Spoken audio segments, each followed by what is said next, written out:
This is a BSA 1971 B50T. It's a project bike. It turns over. Gears select and brakes work, but I've not tried to start it. It needs recommissioning. There's no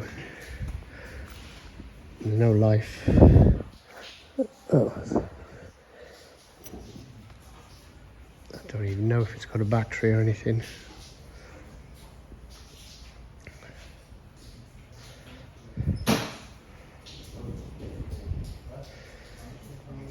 It's unusual to get a 500cc one of these.